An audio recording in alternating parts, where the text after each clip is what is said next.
Buenísimas, lluviosas y frías mañanitas. Me encanta estar aquí, me encanta. Mi Cristo interior, salud y bendice a tu Cristo interior, tú que vas a conectarte hoy o mañana. Hoy es miércoles 21 de diciembre, 21 día del solsticio de diciembre, del solsticio de invierno. Es el día más corto en el hemisferio norte, nosotros, y el día más largo en el hemisferio sur, Argentina, Chile, Brasil. La oscuridad en el Ártico es de 24 horas, el sol en el Antártico es de 21 a 22, 23 horas. 2010. El programa es el número 1378. Recuerden que hoy es el espíritu de Navidad. Hoy, hacia la medianoche, baja el espíritu de Navidad y ustedes deben hacer la oración y pedir lo que quieran, entregar. No vuelvo a tomar trago, no le pego a mi mujer, cosas así. Fáciles. Y los propósitos: quiero carro, quiero casa, pero no quiero carro, sino quiero un Nissan o un tal. Que el espíritu de sabiduría descienda sobre nosotros todos y nos ilumine. A mí para decir lo que debo decir, a ustedes para comprenderlo. Gracias por sus correos, gracias en ellos se expresan, gracias por sus manifestaciones y buenos deseos de bienestar y salud para conmigo. Gracias. Estamos en la seguidilla de los hechos de Navidad. Vamos a hablar de la fecha del nacimiento de Jesús. Recuerden que el nacimiento es de Jesús, no de Jesucristo. No de Jesús el Cristo, no, es de Jesús. Posteriormente se le agregó el remoquete, el título de Cristo. El nacimiento fue de Jesús. También hay discrepancias entre Mateo y Lucas. Según el primero, Jesús nació en tiempos del rey Herodes, y el rey Herodes, recuerden que Herodes tuvo una historia pero bueno. Herodes murió en el año 4, entonces Jesús debe haber nacido 2 años antes, como nos enseña la historia, por lo que Jesús de Mateo tuvo que haber nacido unos 2 o 3 años antes. La otra información que tenemos, la de Lucas, es más comprometedora. Dice que Jesús nació en tiempos de César Augusto, es decir, nacido en el 63 y emperador en el 27, antes. Siendo Cirino Pluvio Sulpicio Quirino gobernador de Siria. Ese fue el del censo. Pero resulta que ni Cirino, yo debería pronunciarlo Chirino, fue gobernador de Siria cuando dice Lucas, lo era Sentencio Saturnino, según nos informa Tertuliano y Josefo, sino un representante del emperador por todo Oriente en el año 6 después de Cristo. Ni César Augusto mandó a hacer ningún censo mundial, no mundial, del imperio. Por lo que sabemos por medio de Josefo, el censo del que habla Lucas no pudo tener lugar antes del año 6 antes de nuestra era. Y por lo que tenemos una diferencia de por lo menos 12 años entre el nacimiento del Jesús de Mateo y el de Lucas. Es decir, que el Jesús de Mateo tenía ya un mínimo de 12 años cuando Lucas hace nacer el suyo. Si los dos que hablan del nacimiento de Jesús están en discrepancia, no es verdad. Por lo tanto, Jesús tampoco es verdad. Error histórico insalvable e imperdonable si es obra de la inspiración del Espíritu Santo. El libro sagrado, la Biblia, fue inspirado por el Espíritu Santo. Pero qué mala memoria tenía, pésima memoria. Otros hechos. Mateo y Lucas no solo se ponen de acuerdo en quiénes fueron los antepasados de Jesús y en la fecha de su nacimiento, sino que tampoco concuerdan en la mayoría de los otros hechos. Tanto es así que parece como si estuviesen contando la misma historia, si no estuviesen contando la misma historia. Es más, en varias ocasiones no se ponen de acuerdo ni con ellos mismos. Por ejemplo, en Mateos 1:18, el ángel del Señor anuncia a José que María ha infantado un niño, es decir, ha engendrado. En la anunciación a María de Lucas, se especifica que el ángel es Gabriel y esa anunciación se produce antes de la concepción. Y tendrás. María no dijo una palabra a José y además éste no se entera hasta que ha tenido el niño. Eso era muy usual en ese tiempo. ¿Por qué era usual? Porque el matrimonio no se daba sino hasta cuando el vientre de la mujer crecía. Es decir, ellos tenían 3 meses para vivir juntos y si crecía el vientre se casaban. No sabían por qué crecía el vientre, es decir, luego venía un parto y venía un niño, pero ¿cómo se engendró? Según Mateo, pues Lucas dice otra cosa. Curiosamente, el ángel saluda a María diciendo, salve llena de gracia. Imposible. ¿Por qué? Porque ese era un saludo romano. Salve. Acto inaudito si no viniese de las palabras de un no judío que era Lucas.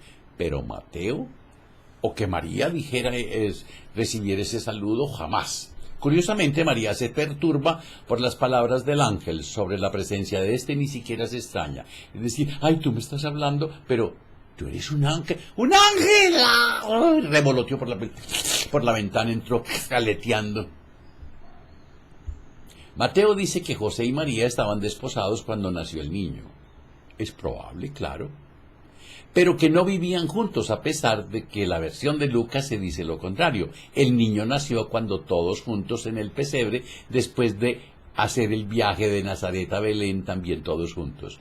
Un viaje estúpido geográficamente hablando. Más de 150 kilómetros con una mujer de 8, casi 9 meses de embarazo. ¡No! Mateo dice que María ya había concebido cuando el ángel se presentó a José. El ángel lo confirma diciendo, porque lo engendrado en ti es obra del Espíritu Santo. ¿Y que un ángel le habla a uno? Entre José y María hay 4 ángeles que hablan y que vienen en sueños. Y en los últimos 2100 años no ha habido otro caso. Dará a luz un hijo, tiempo futuro. Ahora resulta que todavía no ha nacido. Primero dice que José andaba cavilando sobre repudiar a María, es decir, estaba despierto. Después dice que la visión del ángel fue en sueños. En 2-3 renglones hay contradicciones. ¿Podrá ser verdad un libro que en 3 renglones hay una contradicción? Mateo, con el fin de hacer ver que Jesús es el Mesías esperado, intenta hacer coincidir profecías del Antiguo Testamento de 600 y 700 años antes.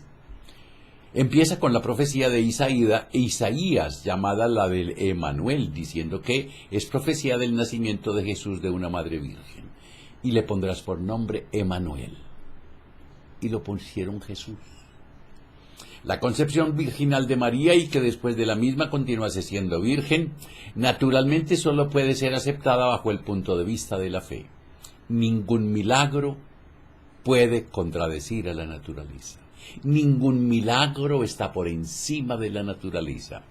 Si a alguien le cortan una mano, por alguna razón, el milagro no la hace aparecer, jamás, en la historia de la humanidad. Entonces, esto del parto, en fin.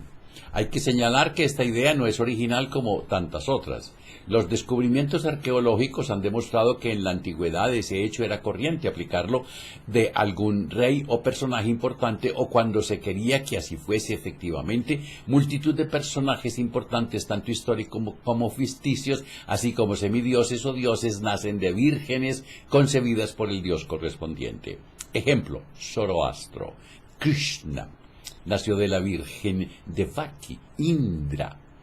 Gautama Buddha nació de la Virgen Maya. Mitra nació de una virgen en un establo. Quirinus, antiguo Salvador romano, nació de una virgen. Atis nació de virgen. Adonis, dios babilonio, nació de la virgen Ishtar. Dionisios, griego, nació de virgen en un establo. Es decir, el nacimiento de Jesús relatado en la Biblia por dos evangelistas tiene antecedentes 1000 años antes, todos los que nacieron, 10, 11, 12. A destacar que no todas las versiones cristianas del Antiguo Testamento dicen doncella, sino virgen. La profecía está aplicada a la madre de Jesús por Mateo y Lucas. Isaías está hablando en tiempos futuros, 740 años antes de Jesús, pero contestando a una petición que debería hacer el rey judío Acaz a su Dios sobre el nacimiento de su hijo y futuro rey Ezequías, y en la que el profeta no nombra al Mesías para nada. Recuerden, claro, hará es dar a luz un hijo, no va a dar. Hará en arameo, en hebreo, quiere decir da a luz un hijo, y no va a dar o dará.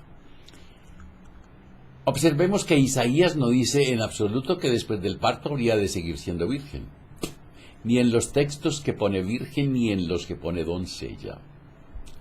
La palabra hebrea Jalma significa doncella virgen.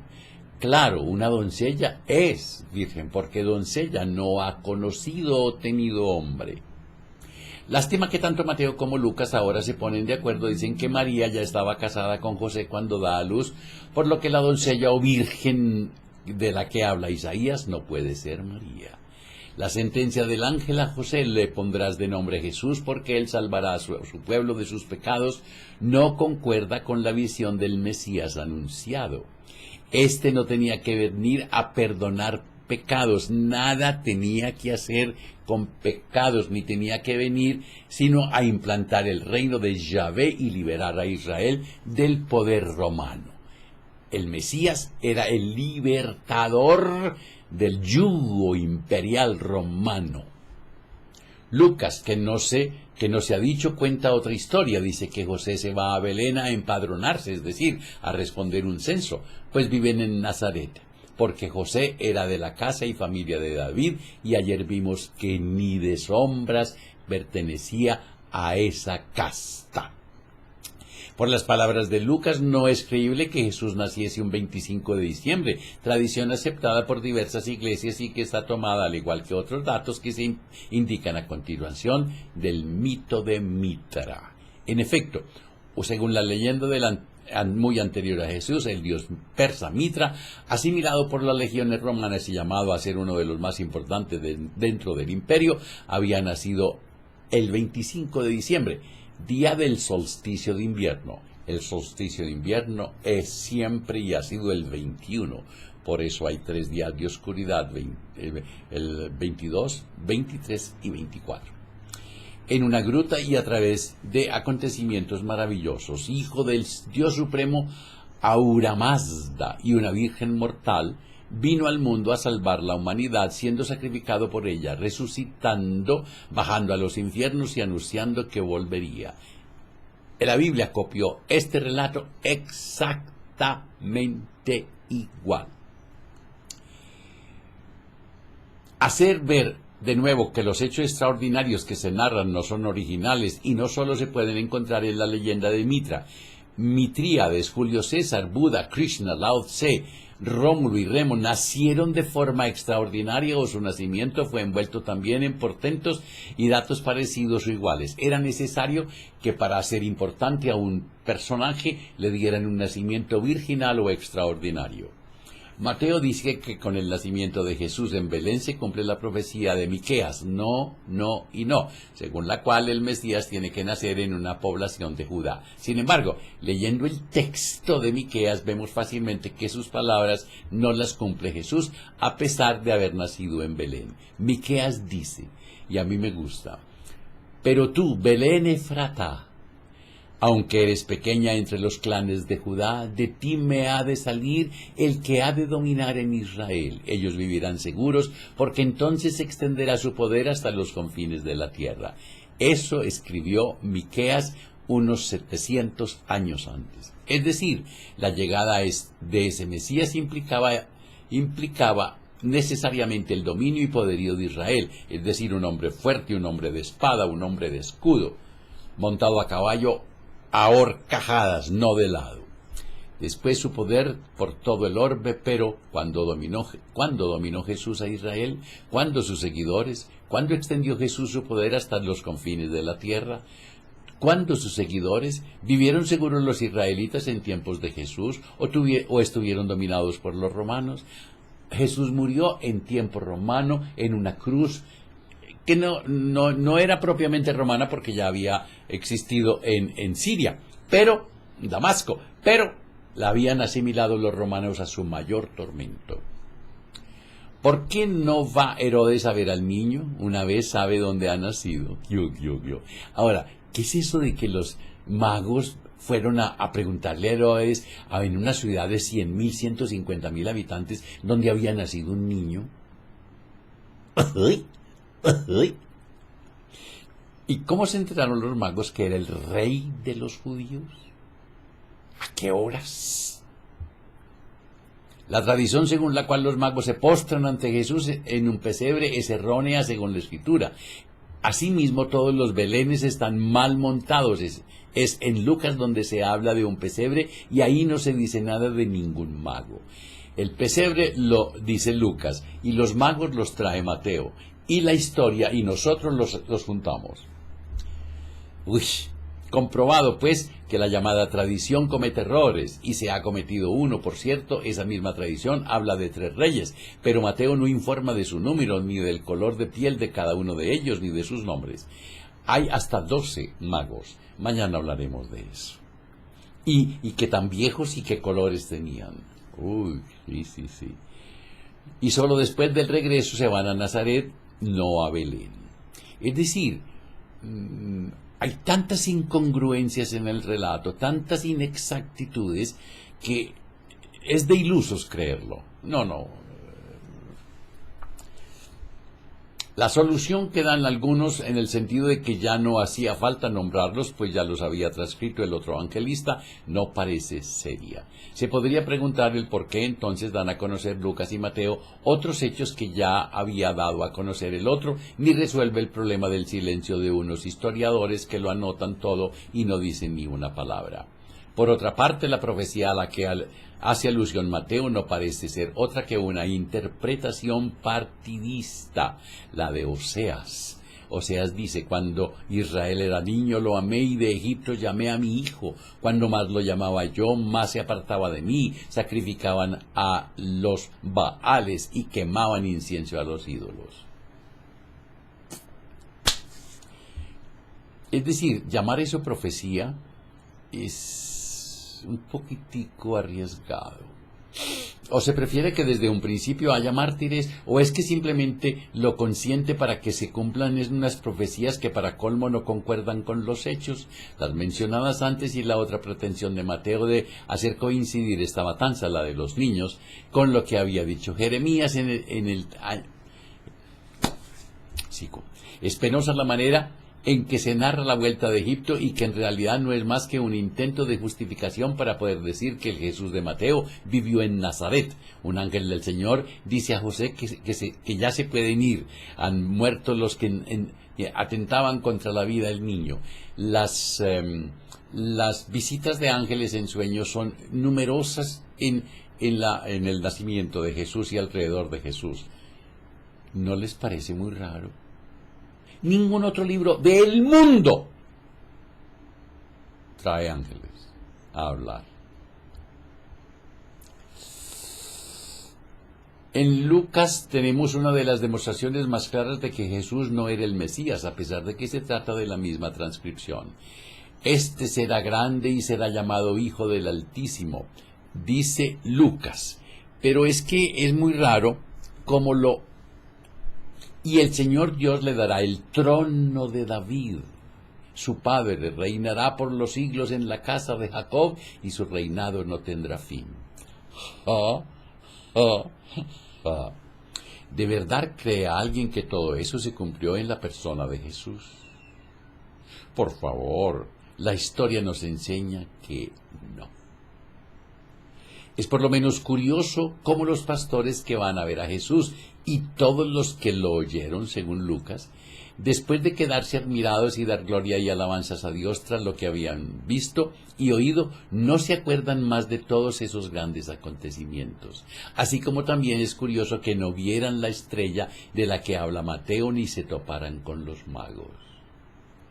El nacimiento de Jesús es un misterio, puesto que misterio es la Trinidad, según dicen los mismos que lo copiaron de religiones anteriores. Yahvé se engendró a sí mismo, el Espíritu Santo que también es Yahvé, y el Hijo bajó, es decir, no está en todas partes al mismo tiempo a cubrir con su sombra. ¿Por qué? Porque es humano.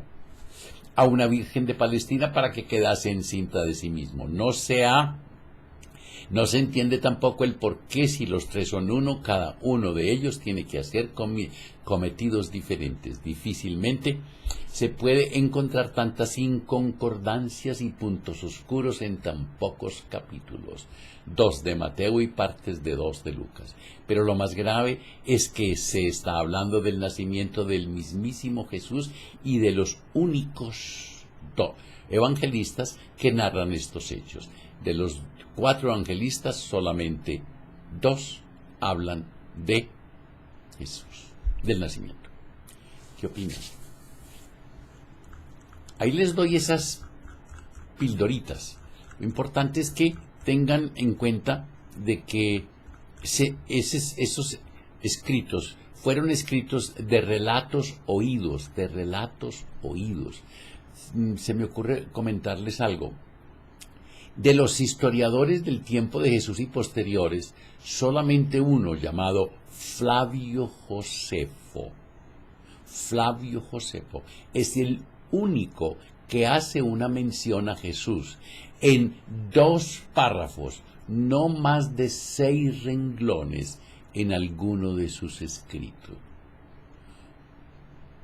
Esa mención, uno de los 2 párrafos, es notoriamente una interpolación y el otro es altamente sospechoso.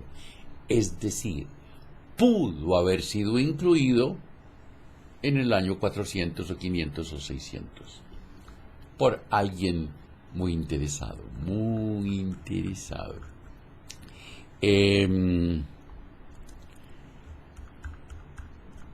Cuando te abrazas, cuando te quieres, cuando te amas, la vida te abraza, la vida te quiere, la vida te ama. Mañana hablaremos de la estrella de Belén, de San Nicolás, de Papá Noel. Que la prosperidad, la armonía, la salud, la sabiduría y el amor sean con ustedes y sus familias.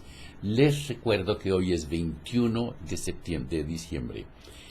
Les recuerdo que deben hacer sus plegarias antes de la medianoche. Les recuerdo que es bueno que hagan una relajación y visualicen a un viejo, el viejo del tiempo, y pedirle lo que quieren, entregarle lo que quieren dejar y pedirle lo que quieren tener. Recuerden unirse con su esposa, con sus hijos, con sus papás, en fin, con los que ustedes vivan. Insinúenles, si no quieren, pues no quieren. Recuerden hacer los renglones y después ponerlos en una bolsa. Y no se les olvide reír, pero por nada. Hasta mañana.